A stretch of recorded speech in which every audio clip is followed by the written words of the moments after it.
एका तरुणाचा जो खून झालेला आहे त्या खुनाची प्राथमिक माहिती अशी कळून येत आहे की हा तरुणांमधला जो पूर्वतंत्रमधला वाद होता त्या वादामधनं ही झालेली घटना आहे।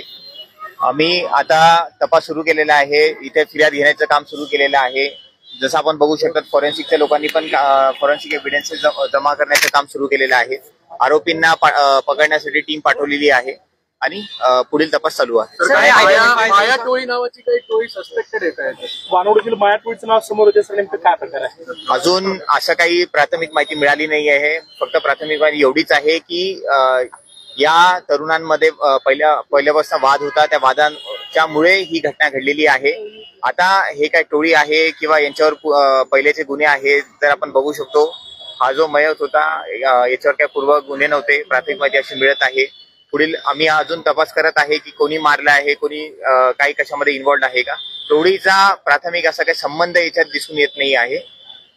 आरोपीची नावं निष्पन्न सर, आरोपी नेमके कोण होते, त्यांची नावं समोर आली का आणि त्यांनी नेमकं कशामुळे मारलं, हत्यार कुठली वापरली? आरोपींचा शोध घेणं अजून पण चालू आहे, आमची टीम आम्ही पाठवलेल्या आहेत। लवकरात लवकर आम्ही आपल्याला काय कारण काय वाद झाला होता यांचा पूर्वीचा वाद आता तपासामध्ये आपल्याला कळेल की नक्की काय वाद होता। त्याच्यामध्ये एवढंच कळतंय की वाद हा छोटा मोठा होणारे जे वाद आहेत त्या वादावरनं झालेला हा खून आहे। मोडस काय होती सगळ्यांची?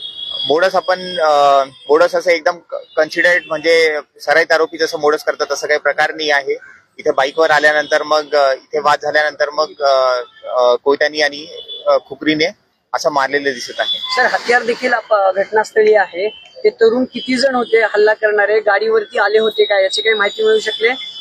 जी गाडीवर आले होते, 2 ते 3 तरुण आहे अशी प्राथमिक माहिती आम्हाला मिळाली। तपासामध्ये आपल्याला नक्कीच कळेल मॅडम अल्पवयीन आहे की